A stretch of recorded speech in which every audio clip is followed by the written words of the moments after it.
साधी माणसं या मालिकेच्या आजच्या भागामध्ये आपण बघणार आहोत की निरुपमा आहे ही मीराला तिला म्हणत असते की तुझे ना खांदे दुखत आहेत, सतत हार करत असतेस ना त्यामुळे तुझे दुखत आहे तर मी दाबून देते असं ती म्हणत असते. आणि ती खूप जोरात ना तिला रगडून मालिश करत असते. आणि हे सगळं ना जेव्हा सत्या बघत असतो तेव्हा त्याला खूप आनंद होत असतो आणि तो ना हसत असतो. त्यावरती इथे देविकालासुद्धा असं वाटत असतं की आपण पण काहीतरी करावं. तेव्हा देविका म्हणते का मी ना तुला मसाज करून देते, हे रगडून रगडून काही बरं वाटत नाही आहे. त्यावरती इथे निरुपमा म्हणते की हो, इथे ना रगडूनच मस्त वाटतं, तुझ्यासारखं ते मसाज असं कसं वाटतं, एकदम गाणेड्या शब्द वाटतो, असं त्या दोघींचं मध्ये मध्ये डिस्कशन चालू असतं. आणि हे सगळं ना मीरा मात्र शांतपणे बघत असते. तिला हे सगळं काय चालू आहे ते समजत नसतं, कारण ना तिचं मधल्यामध्ये ना मरण झालेलं असतं. आणि तेव्हा ती म्हणत असते का ना मी तिकडे जाते. तेव्हा निरुपमा तिच्यावरती ओरडते आणि तिला ना एकदम गुपचूपपणे खाली बस आणि तिला जोराने ओढून ना तिला खाली बसवते. पण तरी पण ना मीराचं तिथे काही रमत नसतं. तेव्हा ना निरुपमा तिथून मीराला उठवते आणि तिथे तिला ना हॉलमध्ये बसायला नेते. आणि हॉलमध्ये बसल्यानंतर तिला म्हणते की तुला काय काय हवं आहे मला सांग. आणि ते सगळं ना सत्या बघत असतो आणि सत्याला ना या गोष्टीचा खूप आनंद होत असतो. तेव्हा इथे निरुपमा म्हणत असते की तुला जे पाहिजे आहे ना ते मी तुला आणून देईल, तू काहीच काळजी करायची गरज नाही, तू फक्त आणि फक्त ना इथे आराम कर. असं म्हटल्यानंतर इथे देविकाला मात्र राग येत असतो. तेव्हा देविका म्हणत असते का ही जर हिच्यासाठी काहीतरी बनवत आहे तर आपल्याला पण काहीतरी केलंच पाहिजे. आणि तेव्हा ती म्हणत असते का मी पण ना तुला काहीतरी छान असं करेन. त्याच्यावरती इथे निरुपमा म्हणते का मी ना तुझ्यासाठी काहीतरी करणार आहे, म्हणजेच गोडाचा हलवा मस्त खवा टाकून करणार आहे. असं म्हणल्यानंतर स्वतः मात्र ऐकतच बसतो. आणि त्यावरती देविका म्हणते का मी तुझ्यासाठी काहीतरी बाहेरून ऑर्डर करू का, चीज केक वगैरे. तेव्हा निरुपमा म्हणते का चीज केक हे कसं वाटतं, नावतच ह्याच्या विचित्रप्राणा आहे. असं म्हणता ना इथे घरातले सगळे मात्र त्या दोघींची छान अशी गंमत बघत असतात. आणि तेव्हा इथे देविका म्हणत असते की चीज केक ना खूप चांगला लागतो, मी तुझ्यासाठी ऑर्डर करू का. असं म्हटल्यानंतर निरुपमा तर तोंड वाकडं करते. निरुपमा म्हणते की शी हे चीज केक एकदम घाण वाटतंय, मी ना तुझ्यासाठी मस्त खवा टाकून ना गाजरचा हलवा करते, तो तुला ना प्रचंड आवडेल, माझ्या हातचं एकदम स्पेशल एकदम तुपातला वगैरे मी तुझ्यासाठी बनवते. असं बोलून ती म्हणते तू इथे बस, हां तू इथे उशी बिशी घेऊन छानपणे बस. मग तिला ना निरुपमा छान उशी वगैरे देते. तिला सांगते तू जा मस्तपैकी टेकून वगैरे बस, मी जरा जाऊन आली. असं बोलून ना निरुपमा तिथून निघून जाते. आणि त्याच्यानंतर इथे देविकालासुद्धा असं वाटत असतं का तर निरुपमा तर काहीतरी करणार आहे, आपण पण काहीतरी केलं पाहिजे. तेव्हा ना ती पंकजला हाक मारते आणि पंकजला सांगते की हा जो समोरचा टेबल आहे ना तो तिकडे उचलून ठेव. तेव्हा ना पंकज येतो आणि तो जो टेबल आहे ना तो उचलतो आणि तो बाजूला ठेवतो. तेव्हा देविका ना तिच्या रूममध्ये जाऊन काय करत असते तिचं तिलाच माहीत असतं. तेव्हा मीरा आहे की ती सत्याला बघून बोलत असते की हे सगळं काय चाललं आहे. तेव्हा सत्या म्हणतो तू ना मस्त एन्जॉय कर. तेव्हा तिथे देविका ना ही पेडिक्युअरचं आणि मसाजचं ना सामान घेऊन येते. तिला हे बघितल्यानंतर मीरा तर एकदम आश्चर्यातच पडते. मीरा म्हणते हे तू काय घेऊन आली आहे. तेव्हा देविका म्हणत असते की मी ना तुझं आज ना मस्त पेडिक्युअर करणार आहे आणि तुझी मस्त फूट मसाज पण सुद्धा करून देणार आहे. तेव्हा मीरा म्हणते अगं नको करू, मला ना माझ्या पायाला तू हात लावलेलंस मला आवडणार नाही, मला या सगळ्या गोष्टीची सवय नाही आहे. त्यावरती देविका म्हणते अगं असू दे गं, मला याची सवय आहे, मी हे सगळं करेन. असं बोलून ती सांगत असते की तू ना ह्याच्यामध्ये पाय ठेव. असं बोलून ना ती पायाचं पेडिक्युअर वगैरे करायला लागते. आणि हे सगळं रिया बघून खूप आनंदी होत असते, कारण रियाला हे सगळंजणं आवडत असतं. आणि मीरा मात्र एकदम बिचारी टेन्शनमध्ये आली असते, कारण का जरी प्लॅन दुसऱ्यांचा असला तरी पण सगळं काही हिच्यावरच होतं आहे. आणि तेव्हा ना पंकज तिला म्हणतो की म्हणजे देविकाला म्हणत असतो की ती क्रीम आहे ना ती लाव. त्यावरती देविका म्हणत असते की हो मी लावणारच आहे ती, आणि ह्याच्यामध्ये कसला आला आहे त्रास आपल्या माणसांना, मी हे सगळ्या गोष्टी करणारच आहे असं ती म्हणत असते. आणि ते मीरा मात्र टेन्शनमध्ये आलेली असते. आणि पंकज आहे का तो मनातल्या मनात विचार करत असतो की ही एवढ्या छोट्याशा कानातल्यासाठी मीराचे पाय वगैरे धुत आहे, म्हणजे हिच्याच नक्कीच काहीतरी ताकद आहे, हिला हिच्या वाटणीचे पैसे भेटलेच पाहिजे, म्हणजे 40%. तो असं समजत असतो का जर हिला भेटलं तर त्यातले 40% ती स्वतःला ठेवेल आणि 60% मला देईल, पण हे खरं तर उलटंच असतं काहीतरी. आणि क्रीमवरून बोलल्यानंतर इथे देविका म्हणते का ती क्रीम ना खूप महागाची आहे असं ती जोरामध्ये बोलते. त्याच्यानंतर पंकज तिला म्हणतो अगं ती तर लाव तर खरं. तेव्हा पंकज तिला या सगळ्या गोष्टी सांगत असतो आणि तिला फोर्स करत असतो की तू ती क्रीमच लाव. तेव्हा देविका रागाने म्हणते की तुला माहीत आहे का ती क्रीम किती महागाची आहे आणि मी अशी क्रीम वापरू का. त्याच्यानंतर तिला समजतं की आपल्याला तर सौजन्याने वागायचं आहे, त्यामुळे ती म्हणते की असू दे, असू दे. मीरासाठी कसलं आलंय मोठेपण. मीरासाठी सगळ्या काही गोष्टी मी करून टाकणार आहे आणि तिच्यासाठी कसलं काय महागडं वगैरे असं बोलून ती लावायला चालू करते. आणि त्याचवेळी तिथे निरुपमा तिच्यासाठी मस्त काहीतरी चहा घेऊन येते. ती चहा असते आलं, लिंबू असं काहीतरी एक कॉकटेल असं ड्रिंक असतं आणि ते तिच्यासाठी ती घेऊन येते आणि तिला म्हणते का मी ना हे तुझ्यासाठी खास बनवलं आहे तर तू ते घे, असं निरुपमा म्हणत असते. आणि तिचं असं वागणं बघून सत्या मात्र सगळ्या गोष्टीची मजा घेत असतो. सत्या म्हणत असतो की वा वा मस्त रे, एका तर बाईची एकदम मजा चालू आहे. आणि त्याला खूप आनंद होत असतो कारण का हे लोक मीराशी कधी असे चांगले वागलेलेच नसतात. मीराची सेवा करायचा हाच एक योग असतो, त्यामुळे ही सगळेजण करून घेत असतात. आणि इथे मीरा मात्र अडकोंडीला आली असते. आणि रवीला तर हे सगळं स्वप्न असल्यासारखंच वाटत होतं कारण का रवी पण आश्चर्यामध्येच पडला होता. तेव्हा इथे मीरा म्हणते का नको, मला खरंच नको, मला या सगळ्या गोष्टीची सवय नाही आहे. पण इथे निरुपमा असते की ती तर हट्टालाच पेटली असते. ती म्हणत असते की तू घे म्हणजे घे असं. आणि तेव्हा रवी आहे ना तो पण एक ड्रिंक आणि सँडविचसारखं काहीतरी घेऊन ना उभा असतो. आणि इथे ना तिला पियाला जमेल नाही जमेल म्हणून ना इथे निरुपमानं तिच्यासाठी स्ट्रॉसुद्धा आणला असतो आणि तिला स्ट्रॉमधून ते ड्रिंक असतं ना म्हणजे चहाचाच पदार्थ असतो तो तो तिला ना पियाला देत असते. आणि तेव्हा चहा पित असताना इकडून देविकासुद्धा तिला खेचत असते का मी तुझं करते ना पेडिक्युअर, तर तू इकडे माझ्याकडे बघ असं बोलून दोघी पण मीराला माझ्या बाजूने खेचत असतात. एकमेकींचं असं रूप बघून मीराची मात्र मधल्यामध्ये पिझ्झा झालेला असतो आणि तिचं बिचारीचं मध्येच झालेलं असतं. ते बघून बाकीच्यांना मात्र आनंद होत असतो. आणि ह्या दोघी तर छोट्याशा कानातल्यासाठी एवढ्या हट्टाला पेटतील आणि एवढ्या अशा वागतील असं कधीच कोणाला वाटलं नव्हतं. तेव्हा दोघी ना नुसते एकमेकींकडून ना खेचत असतात की आम्हीच करणार आणि तूच करणार असं त्यांचं चालू असतं. आणि हे सगळं रवी बघत असतो तर रवीला ना तर काहीच समजत नसतं कारण रवीला ह्याच्याविषयी काहीच कल्पना नसते. आणि तेव्हा ना इथे निरुपमा रवीला म्हणते की ते ना जरा मला वेफर्स वगैरे आहेत ना ते दे, मला हिला द्यायचे आहेत असं बोलून ना इथे निरुपमा आहे ती मीराला ना वेफर्स भरवत असते. आणि मग वेफर्स तिला भरवल्यानंतर सगळी तिला विचारत असतात की तुला कसं वाटत आहे, म्हणजे देविका आणि निरुपमा.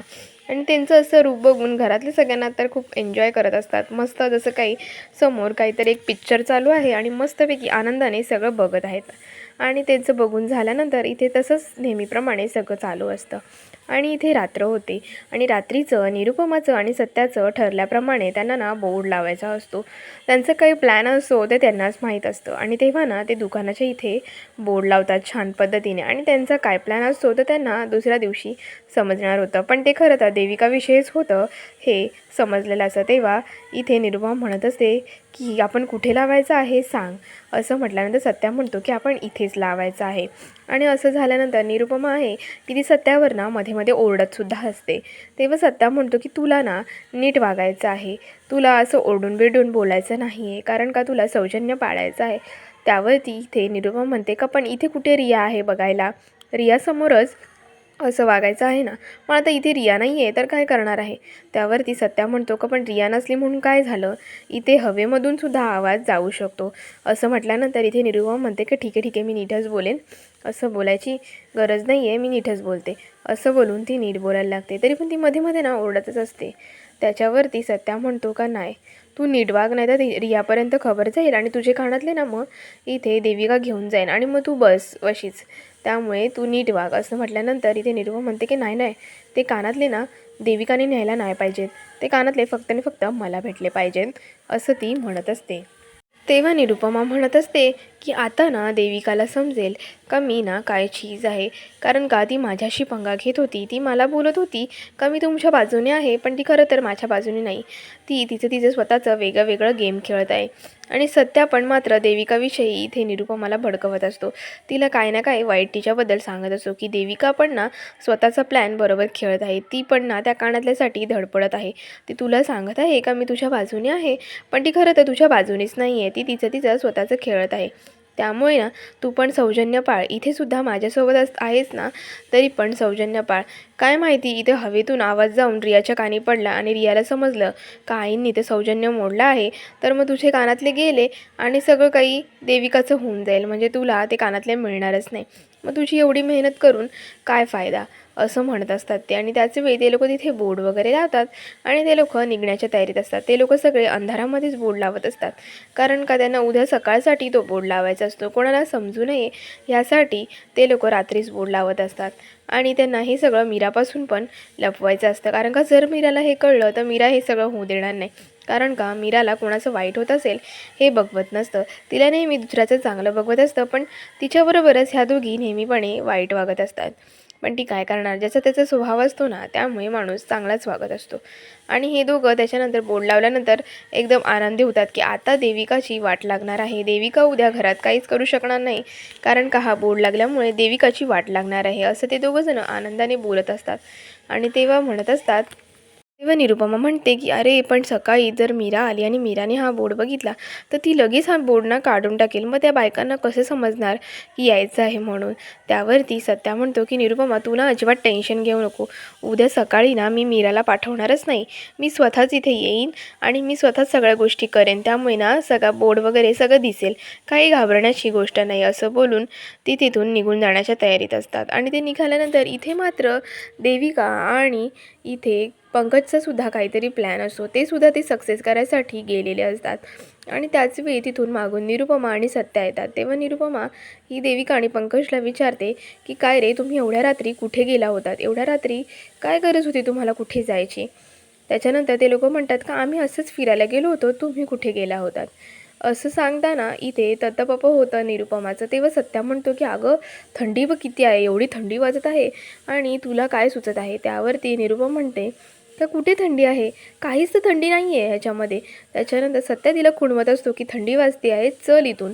असं म्हटल्यानंतर ते दोघंजणं तिथून निघून जातात. आणि तेव्हा इथे पंकज विचार करत बसतो की असे काय आहेत हे लोक, नक्की गेले कुठे होते आणि सांगतसुद्धा नाही. त्यावरती देविका म्हणते की बरं झालं ना गेले, नाहीतर तू तुझ्या आईला सगळं सांगून मोकळा झाला असतास की आपण तिच्याविषयीच जाळ टाकायला गेलो होतो.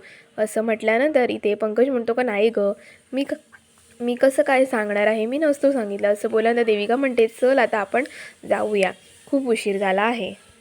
आणि मग सकाळी ना इथे मस्त देविकाने छान नाश्ता केला असतो सगळ्यांसाठी आणि सगळेजण ना छान नाश्ता करत असतात. तेव्हा सुधाकर म्हणत असतो की वा वा सुंदर झाला आहे. त्यावरती आजी म्हणत असते की आता ना कोणाची तरी पहिली संक्रांत आहे. असं म्हटल्यानंतर इथे सगळेजण आनंदी होतात आणि मस्तपैकी छान गप्पा मारत असतात.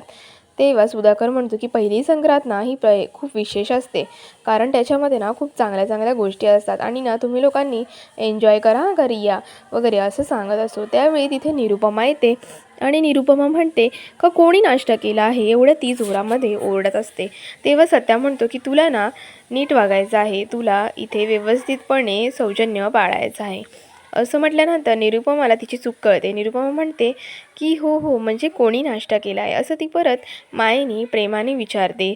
असं विचारल्यानंतर ती घरातल्या घरात हसतसुद्धा असते.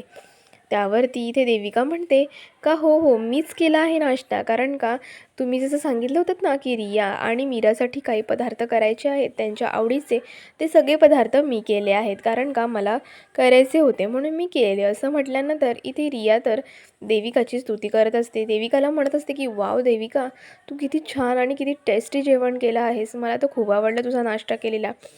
आणि त्याच्यावरती इथे आजी आणि सुधाकरसुद्धा म्हणत असतो किती खमंग वास येतो आहे, मस्त पोटभर आम्ही नाश्ता केलेला आहे.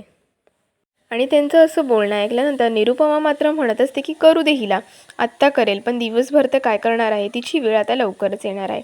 आणि त्याचवेळी तिथे ना बायका येतात आणि ते दार ठोठवत असतात.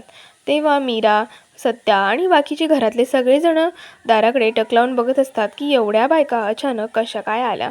आणि तेव्हा निरुपमा जाते दरवाजाजवळ आणि निरुपमा म्हणते की काय हो, काय काम होतं तुमचं, तुम्ही कशाला, म्हणजे काय विशेष आहे त्यासाठी तुम्ही आलेल्या आहात. त्यावरती त्या बायका आहेत त्या निरुपमाला म्हणतात की अहो इथे ना आम्हाला मसाज वगैरे, हेअरकट वगैरे असं सगळं बाळाचे जे आहे ना ते आम्हाला करायचं आहे. असं म्हटल्यानंतर तिथं ते निरुपमा म्हणते का हां का, एकच मिनटं थांबा. त्याच्यानंतर ती ना देविकाला बोलून घेते आणि देविकाला म्हणते बघ बाई तुझं काहीतरी आहे. असं म्हटल्यानंतर बायका तिथे देविकाच्या तिथे देविका जाते आणि देविका म्हणते का हां म्हणा ना. तेव्हा ते म्हणतात की आम्हाला ना असं सगळं करायचं आहे पार्लर वगैरेचं. असं म्हटल्यानंतर निरुपमा सगळं शांतपणे ऐकत असते. तेव्हा देविका म्हणते की अरे बापरे, आजच करायचं आहे तर मी कसं करणार. पण त्यावरती ती म्हणत असते का एवढ्या सगळ्या बायका आल्या आहेत म्हणजे पैसे कमवण्याचा चांगला चान्स आहे, तो आपण ना सोडायला नको. त्यावरती सत्य तिला म्हणत असतो की अगं पण आज संक्रांत आहे आणि आज आपल्याला काहीतरी विशेष करायचं आहे.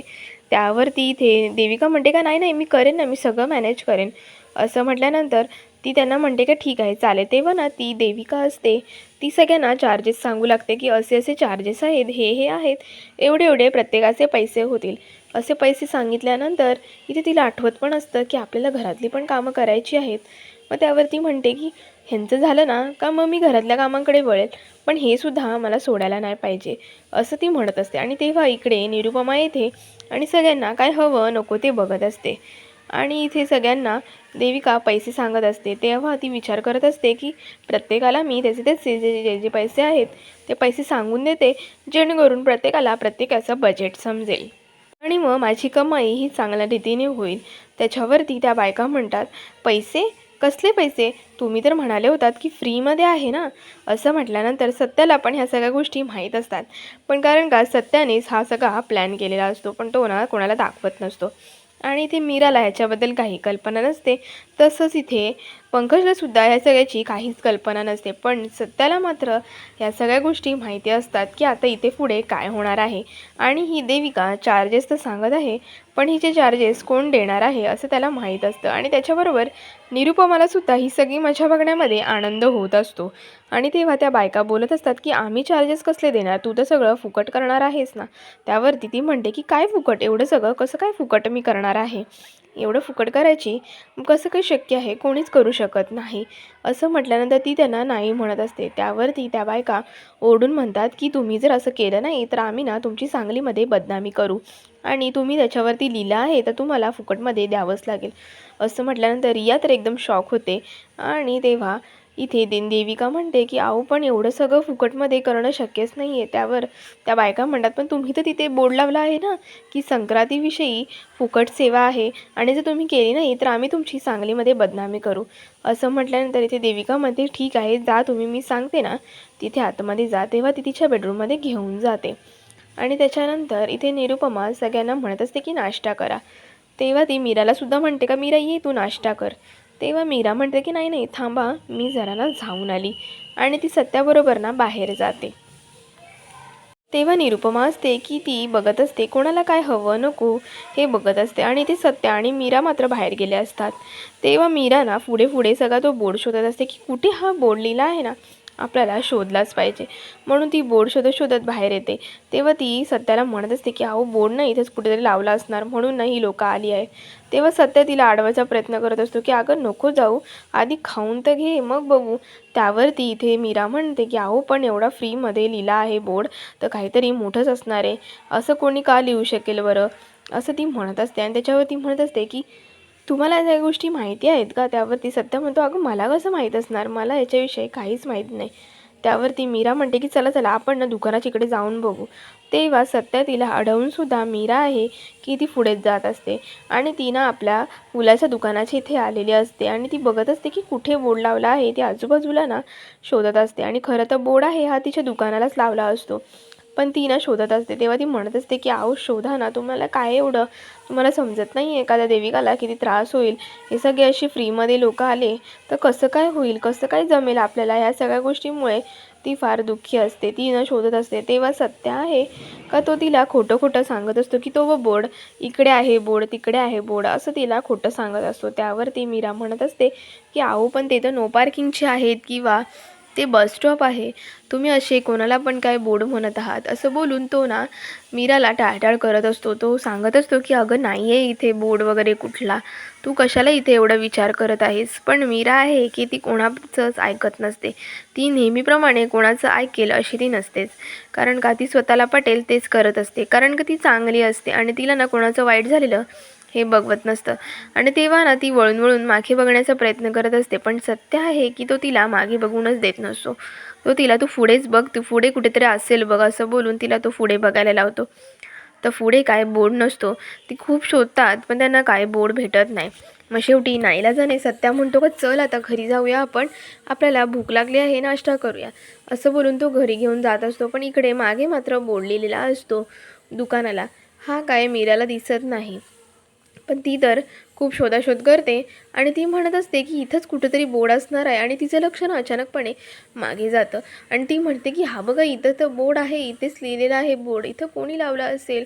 आपल्या दुकानाची इथे बोर्ड लावायची कोणाची एवढी हिंमत झाली? तेव्हा ना ही सगळं वाचत असते आणि ती म्हणत असते की असं कोणी का बरं लिहिलं असेल? त्यावरती ती त्याला म्हणत असते की काय हो तुमचं तर ह्याच्यामध्ये डाव नाही ना काय? तुम्ही तर ह्या सगळ्या गोष्टी केल्या नाहीत ना? त्यावरती सत्या म्हणतो का नाही नाही मी कशाला करेन, माझा ह्याच्याशी काही संबंध नाही. त्यावरती इथे मीरा म्हणत असते की तो काढून ठेवा बोर्ड. त्यावरती सत्या म्हणतो की नाही नाही ज्यांनी काढला आहे त्याला काढू दे. तेव्हा मीरा आहे ही सत्याला विचारत असते की तुम्ही मला खरं खरं सांगा ह्याच्यामध्ये तुमचा तर डाव नाही आहे ना? तुम्ही तर ह्या सगळ्या गोष्टी केल्या नाहीत ना जेणेकरून देविकाला त्रास होईल आणि खूप मोठा प्रॉब्लेम होईल म्हणून तर केलं